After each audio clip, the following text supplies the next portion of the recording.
Hallelujah. Hallelujah. How's everyone doing? That was an amazing time of worship, amen? Amen. And God is indeed amazing. Alright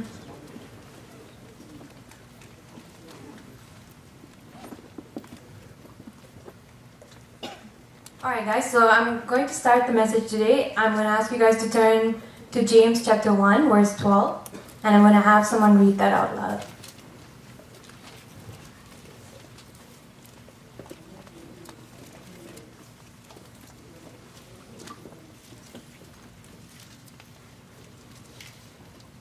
That's James 1, verse 12. Blessed are those who persevere under trial, because when they have stood the test, they will receive the crown of life that God has promised to those who love Him. I'm also going to ask someone to turn to Proverbs chapter 7, verse 8, and read that as well.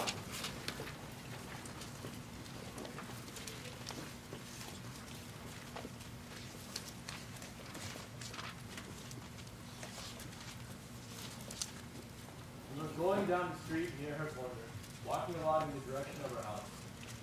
That's Proverbs 7, 8.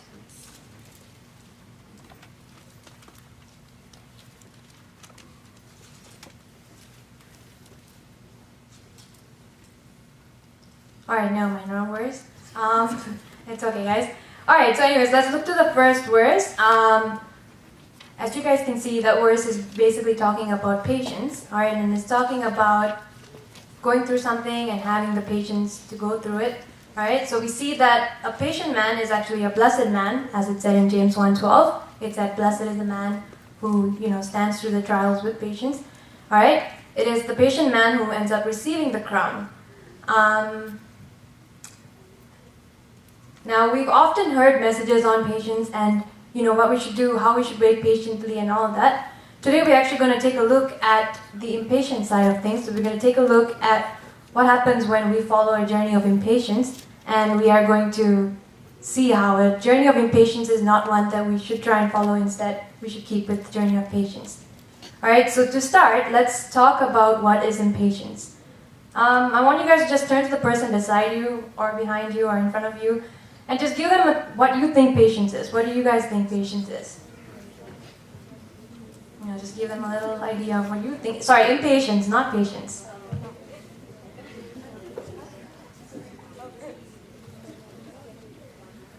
If you guys think your partner has a really good idea, you can wave your hand and, let them speak out. So Gobi raised his hand. Salome. Anyone have a good definition of impatience? No one? Everyone became quiet? Alright guys, okay, so what I have down here is oftentimes we see impatience as the lack of patience. So that's like the most basic definition I could give you. It's a lack of patience. However, it goes beyond that. It is basically an eager desire for relief or change right now. Alright, so it's wanting something right now. It's whether it's going through pain or whether it's just you wanting something really badly, it's an eager desire for that change to take place at this moment. Alright?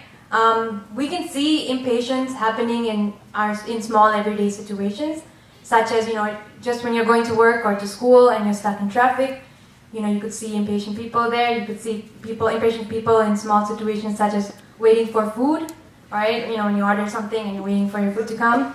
Alright, or it could be in big situations, in big life events, such as waiting for a job or university acceptance, or maybe a salvation of a close friend or a family member. So that's what impatience is. But how do we know that we have some kind of impatience in our life? So what are the symptoms that say that we have impatience? What should we be looking out for to watch out to say maybe I have impatience and I should work on it? Alright, so the first symptom that we see is complaining. I'm going to get someone to read Philippians chapter 2, verse 14.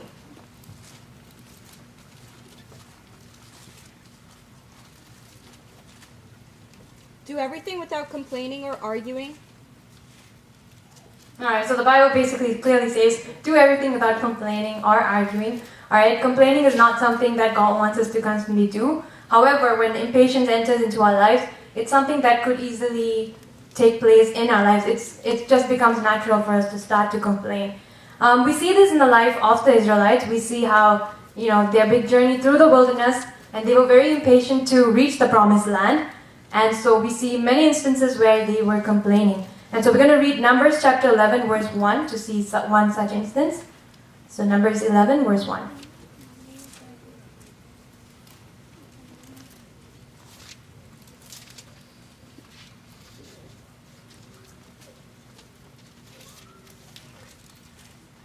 The people complained about their hardships in the hearing of the Lord, and when he heard them, his anger was aroused. Then fire from the Lord burned among them and consumed some of the outskirts of the camp. Alright, so you see the verse says, the Israelites were complaining, and if you continue to read, the book of Exodus, Numbers, those books with the Israelites' journey, you constantly see they complained about this, they complained about that. And why were they complaining? It was because they were growing impatient. They wanted to be in the promised land that God had promised. They didn't really want to go through the journey. Alright? The second symptom that occurs after complaining eventually turns into irritation and anger. Can someone read Ephesians chapter 4, verse 26?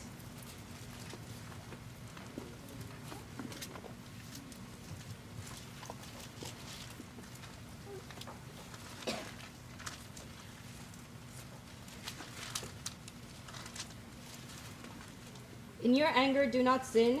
Do not let the sun go down while you are still angry.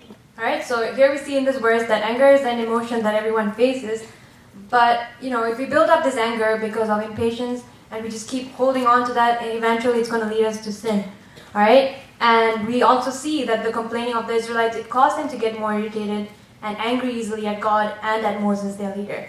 Eventually, this irritation and anger, it turned into another symptom, which is negative words against others. So can we continue on in Ephesians 4 to verse 29? Can we read verse 29? Do not let any unwholesome talk come out of your mouths, but only what is helpful for building others up according to their needs, that it may benefit those who listen. So if you guys read about the story of the Israelites, you see that they started to voice out their complaints, and eventually their words, they could have easily been hurtful to their leader Moses. He could have thought, what am I doing here? These people they're rushing me and things like that. Alright, and so their words were negative. It was constant negative words that was coming out of their mouth. And this was all because they were impatient. The final symptom that we can see, that we're going to look at today, is looking to the past for satisfaction. And again, we're going to look at the example of the Israelites in Exodus 14, verse 11.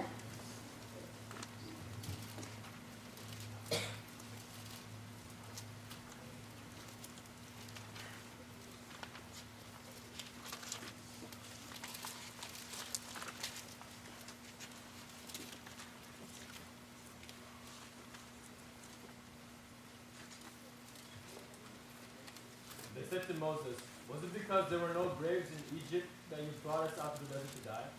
What have you done to us by bringing us out of Egypt?" Alright, so as you guys know, one of the other complaints, after they complained, they also said things like, we should have just stayed in Egypt, we could have just died there. Alright, just because that was almost like a comfort zone, even though it wasn't comfortable for them, but it was easy. They didn't have to walk through the wilderness, they didn't have to find this new land, and they just didn't want to do all that. And so this led to them looking to their past and wanting satisfaction in their past. They just wanted, what they had in the past. Alright? And so they basically went into if only words. Alright? So they started saying, if only we had stayed there, if only we did this. Alright? And those two words can be two of the most dangerous words if you are facing impatience, saying, if only I did it this way, if only, I just held on to that. Alright, but God wants us to move forward and not look back. Alright, so next thing we're going to look at is the causes of impatience. So what triggers impatience? The first thing that we're going to look at is that impatience is the result of being delayed from having the world be the way we think it needs to be right now. I'm going to say that again. Impatience is the result of being delayed from what the world from having the world be the way we think it needs to be right now. Alright, so it's being delayed from having the world be the way we think it needs to be right now. Alright, so it starts as a thought. You have this perfect thought, you say, this is how I want things to go. this is how I'm hoping things are going to go, all right? But then impatience is triggered once there is a delay in this thought that you want to have, all right? So for example, you're thinking, oh, I'm going to get accepted into university and then I'm going to get a job, all right? And you're just having this perfect picture plan, all right? But then you find out, God has something else and he puts a pause. And that's when, impatience could easily be triggered, all right? So looking back to the Israelites again, when we see, the day Pharaoh said, you guys can go, you guys are free to go now, they left happily, all right? But I want you guys to just imagine the way the Israelites would have felt when they were leaving Egypt in freedom, all right? They knew that God had a land for them. They knew that God had this promised land filled with milk and honey, and they wanted to get to that land. And in their heads, they could have easily thought, you know what, this is probably our way to freedom. Now that we are gone from Egypt, we're probably going to get to this land. That's probably going to be our next step, all right? But they didn't know that that was not the next step. They had a whole journey ahead of them before that land, before the promised land, all right? And so this was what triggered their impatience. This was what made them say, where is the promised land? And so because of that, all their symptoms came in and they were driven by impatience, all right? Another cause of impatience is jealousy. So it's basically seeing others prosper or receive their miracles, but not seeing it in your own life. And this could easily trigger impatience. So always remember that God's timing is different for everyone, all right? So something may be happening in someone's life. It doesn't mean it's going to happen for you right now. You might have to wait, all right? His timing is also different for different situations or different seasons of your life. So we're going to look at a different example for this. We're going to look at Genesis chapter 30, verse 1.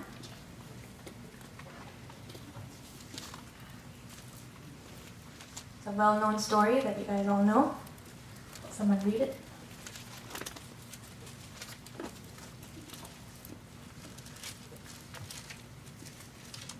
And when Rachel saw that she bare Jacob no children, Rachel envied her sister and said unto Jacob, Give me children, or else I die.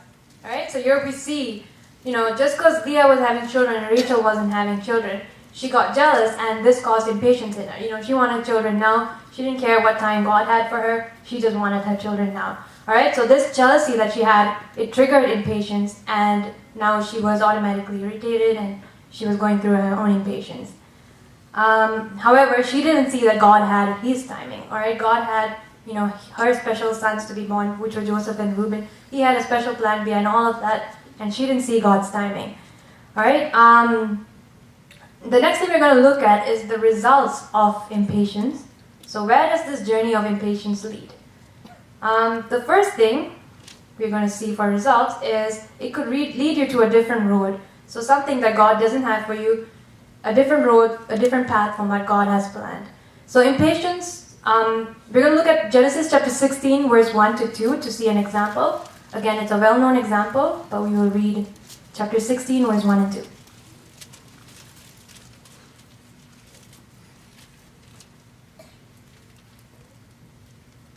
Now Sarai, Abraham's wife, had borne him no children, but she had an Egyptian servant named Hagar. So she said to Abraham, The Lord has kept me from having children. Go sleep with my servant. Perhaps I can build a family through her. Abraham agreed to what Sarai said.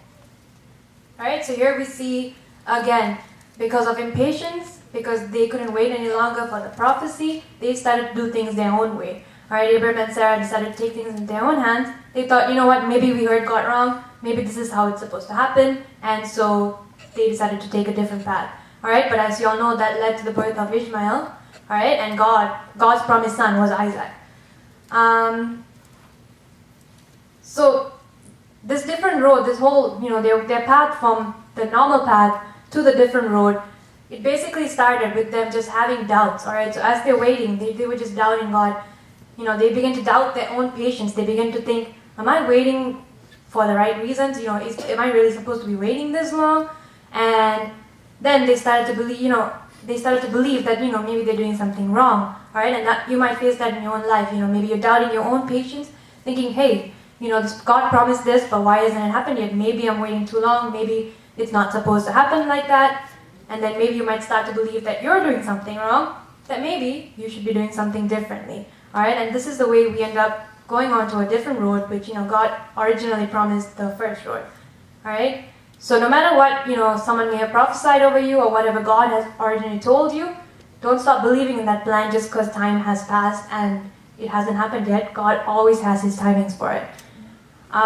Another result that we see, when you go on a different road, eventually that results in confusion.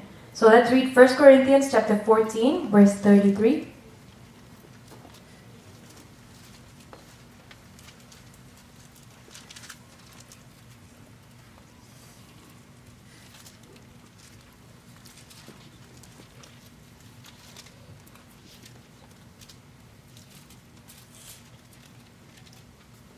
For God is not the author of confusion, but of peace, as in all churches of the saints.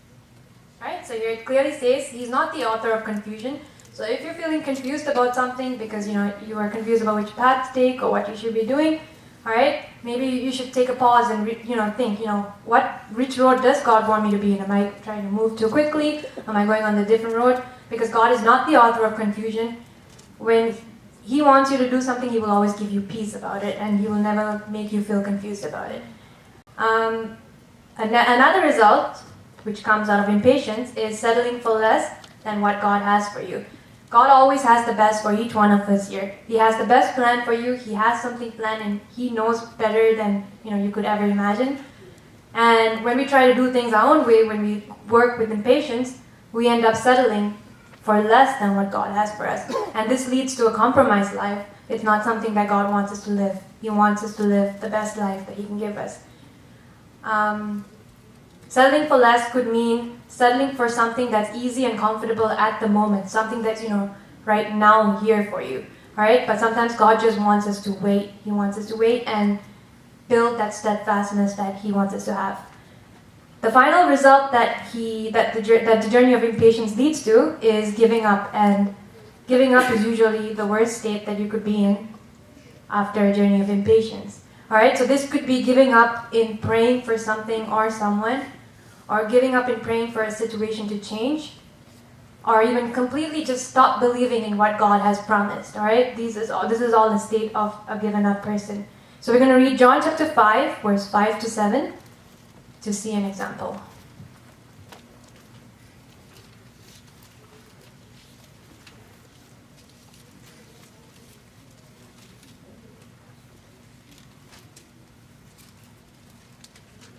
One who was there had been an invalid for 38 years. When Jesus saw him lying there and learned that he had been in this condition for a long time, he asked him, "Do you want to get well?" "Sir," the invalid replied, "I have no one to help me into the pool when the water is stirred. While I am trying to get in, someone else goes ahead of me."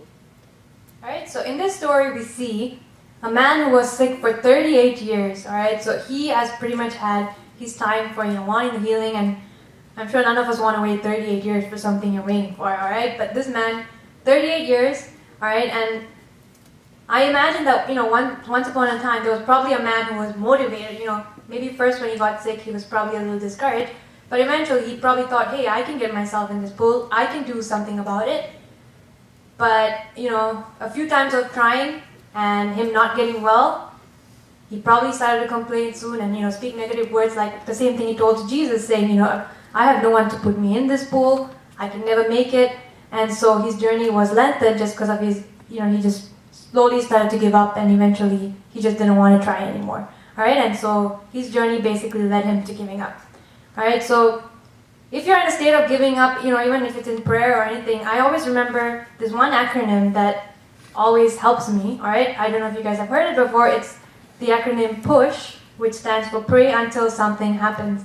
And so if you're praying for something and you feel like, oh, maybe I should stop, maybe it's not going to happen, it's been too long, alright, just don't stop praying until something happens. So keep praying until you see God move, alright, because God, He will move at His time.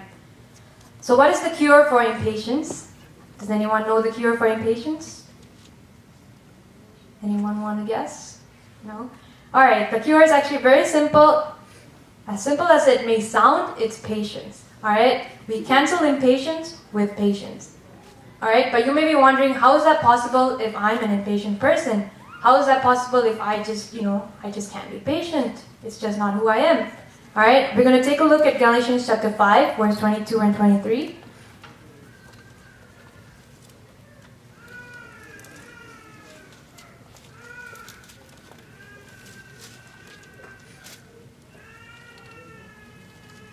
The fruit of the Spirit is love, joy, peace, patience, kindness, goodness, faithfulness, gentleness, and self-control. Against such things there is no law.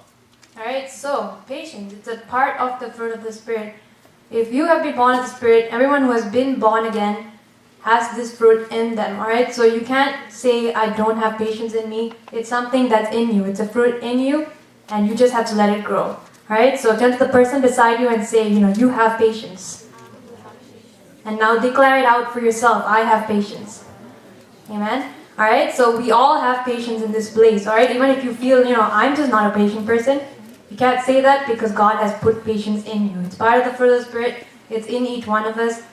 And we just have to exercise it. We just have to, not use I'm not patient or it's too hard as an excuse. We just have to keep going. We just have to wait patiently for His timing in everything. Alright? We have to remember also that while patience is the medicine that can get rid of impatience, we need the help of our heavenly doctor, our heavenly Father. Alright? Without God, our trials are completely impossible. And without Him, you might as well give up. But with God, you can do all things. You can wait. You can, continue in patience. Alright? Before I close, I just want to remind you guys of one more thing. Impatience will never ever speed up your journey. Alright? If anything, it would probably make it slower. It might slow you down, but it will never speed up your journey. But another key to remember is that, sometimes we think, if I'm patient for a few days, maybe that will speed up my journey. Patience doesn't speed up God's timing either. God's timing is God's timing. We can't change that, alright? But what we can change is basically our attitude while waiting.